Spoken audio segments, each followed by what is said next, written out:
So here we have our WiFLY NE1, and the first step that you want to do when you're setting it up is you want to take your USB stick that comes included with your WiFLY NE1 controller and make sure that all your profiles are loaded into the USB drive.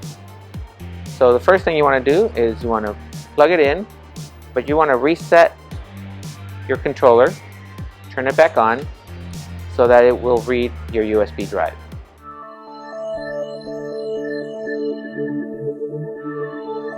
Okay, so now we've already inserted our USB drive.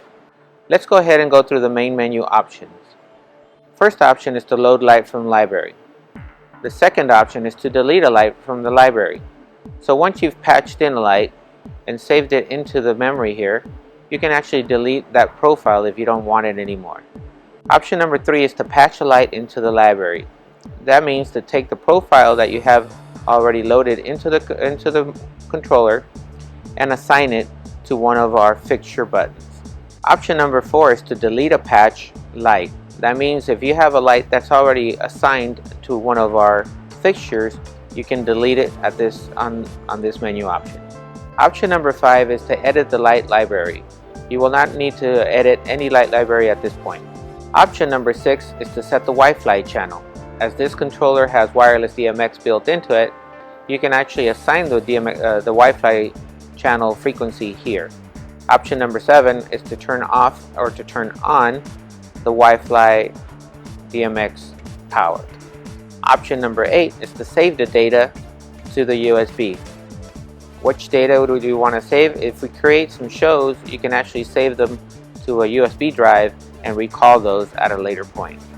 Option number 9 is load data from USB. If you have saved some shows, you can actually load them up again here under this option. Number 10 is to format the USB disk. If you have a USB drive or a USB stick that you have not used before, you want to format it first so that it will read this controller will read that USB drive. Option 11 is to set the strobe settings, and we'll go into that a little bit later. Number 12 is to delete the memory.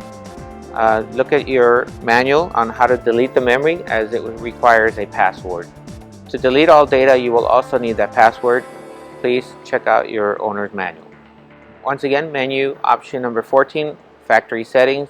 To reset everything back to factory settings, you will need the password. Refer to your owner's manual. Option number 15 is to change the passcode. If you want to set your own password, refer to your owner's manual on how to do the passcode. Option number 16 is to update the firmware version that is available as new profiles and new features become available for this controller. At this time, we will not be doing any firmware version updates.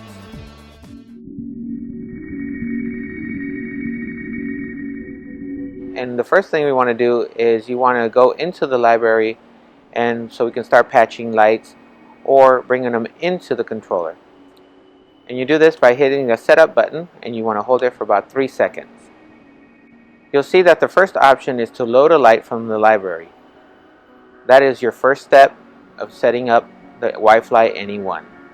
On option 1, you want to press down on the dial enter button so you can access the profiles that are in the USB drive. As you can see, you can load all of the library, or you can select the individual profiles. And what you want to do is you want to only load the lights that you have. So say you have a Crazy 8, as you can see here, channel 1 mode, or Crazy 8 channel 12 mode. Once you find the light that you want to patch in, all you have to do is press the enter button. Operation complete. That profile is now loaded into the controller. Let's go ahead and load a few more profiles.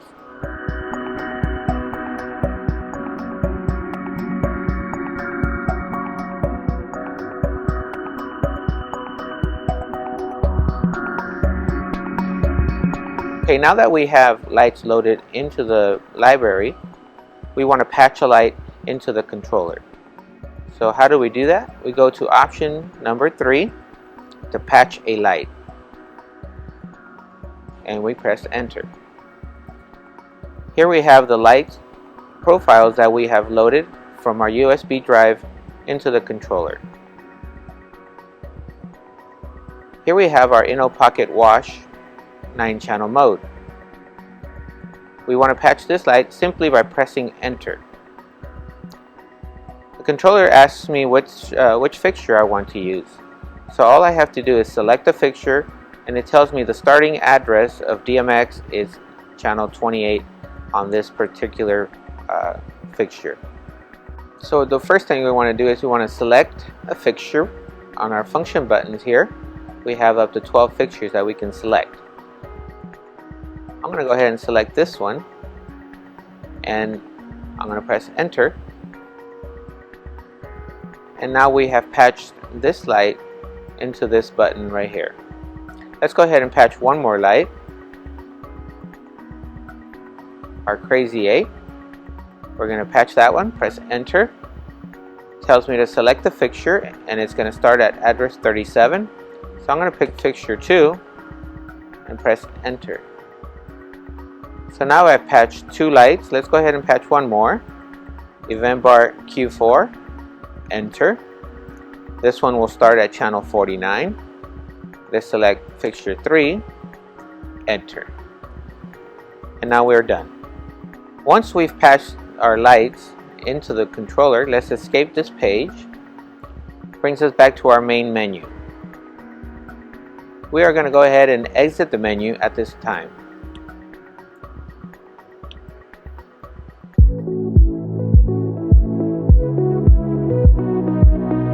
First, we see here our antenna.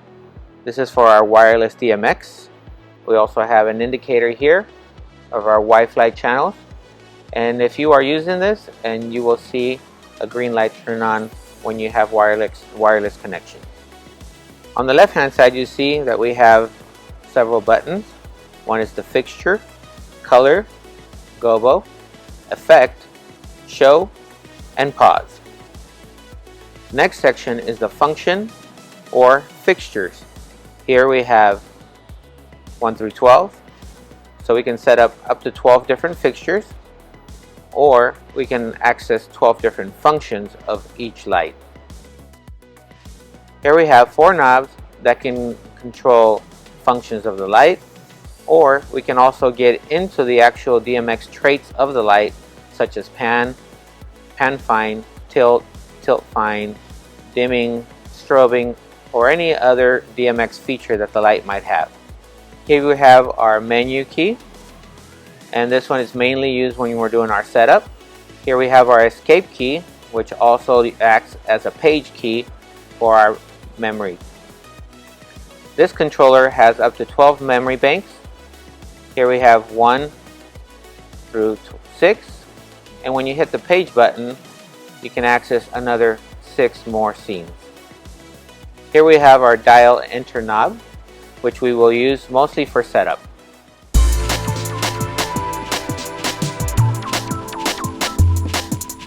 This controller also has a strobe button that you can use as a bump button, or you can actually go into the strobe settings and make it a latch button where when you press it, it will stay on. And here, this slider, you can adjust the strobe rate. Here we have our blackout button, which allows you to turn off all the lights while they're going through their sequences at any time.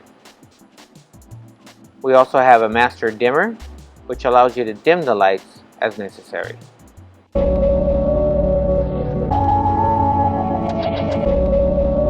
So here we have our fixture mode. When we select the fixture mode, then you want to select your fixture, as you can see right here. And here we have our dial enter knob, and it tells us it's our Inno Pocket Wash. It tells us the address and how many channels we're using. We're also able to use our knobs that you see right here in the middle, and we can actually go into the different features of the light or the different channels. And when you go into this menu right here, you'll see that this knob is now corresponding to the pan, and we can pan our light, and we can tilt it. Let's go ahead and tilt it towards the camera here. Now we've pre-selected a color of red here, but let's go into our menu here, and we can actually dim down the red using our knob, or I can add green, which is our next function of the light. And if I need to access the additional features of the light, all I do is turn my dial right here, and now I'm able to access blue, white, shutter,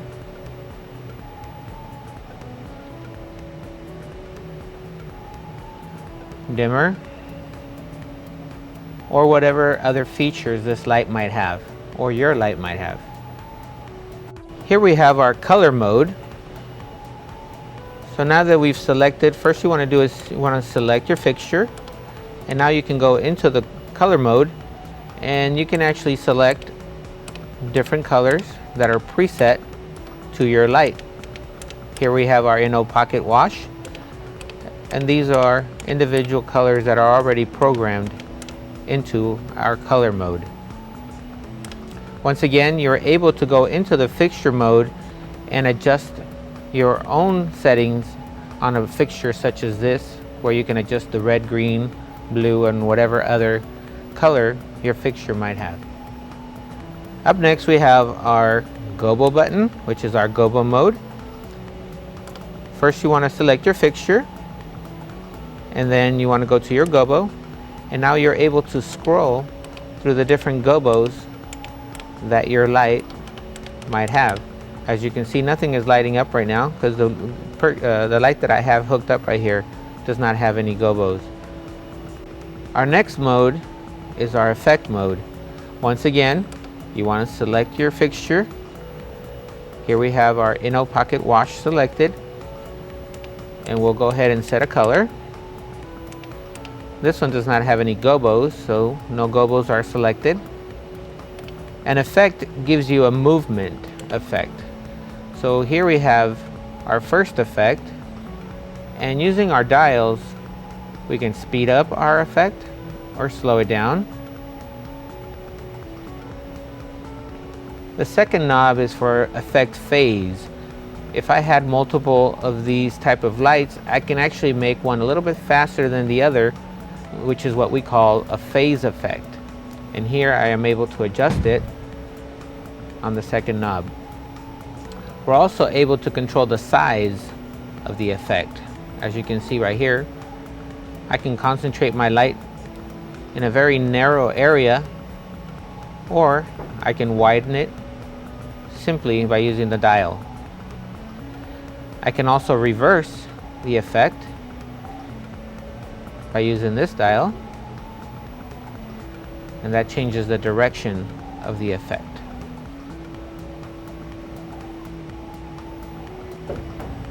Here we have some different movement effects, and once again we can speed them up, widen it out, and change directions.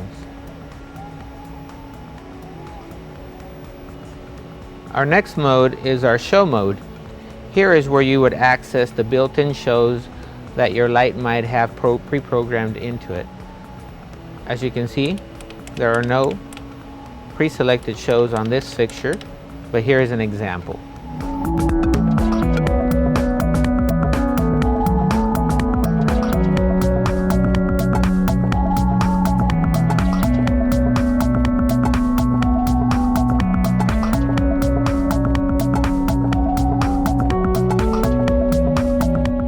Our pause button works only with the effect or the show buttons.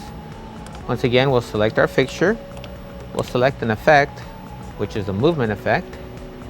We'll speed it up a little bit here using our dials. And when we press our pause button, it will pause the light right where you stop it.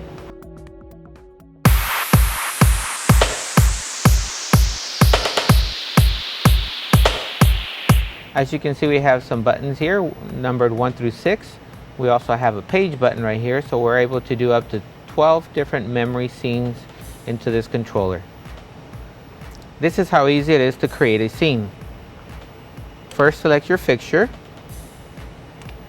then select the color. Make sure to bring up your dimmer, go ahead and select the color.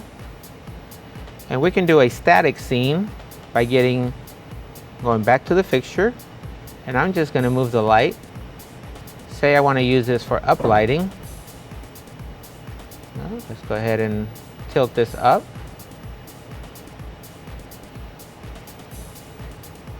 And all I have to do is hold the memory button right here. Operation is complete. We have now created that scene. Let's create a movement scene.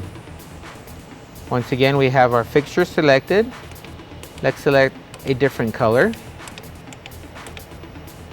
And then we'll do a movement effect. We'll speed it up. We'll widen it out. Slow it down a little bit.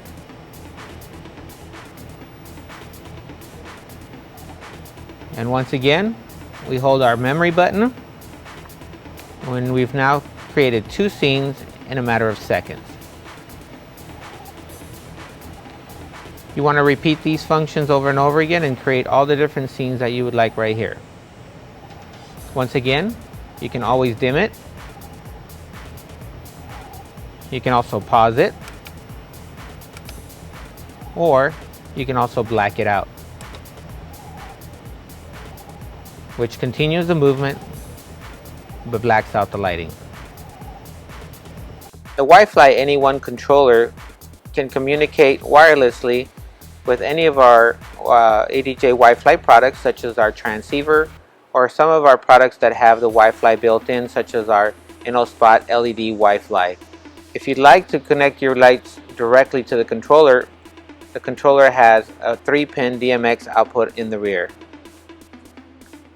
To set up the WiFLY channel, simply go to the menu option under Menu Setup.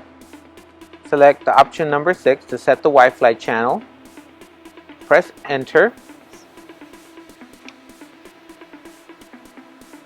And here you're able to set the WiFLY channel, which is the frequency that you will be using to communicate with the controller and other WiFLY products. So now that we've set our WiFLY channel, we go to option number 7 to set the WiFLY power. Hit your enter button. Here's where you turn on and off the WiFLY power. And now you'll see the WiFLY indicator light is on, means that it is transmitting the WiFLY signal. To exit, simply hit the setup button one more time, and now you're back to your regular controller options. So there you have our WiFLY NE1 overview on how to set up your lights, how to patch them in, and how to create scenes. Once again, you can use this controller wirelessly or wired on the back of the controller. For additional advanced options, please refer to your owner's manual.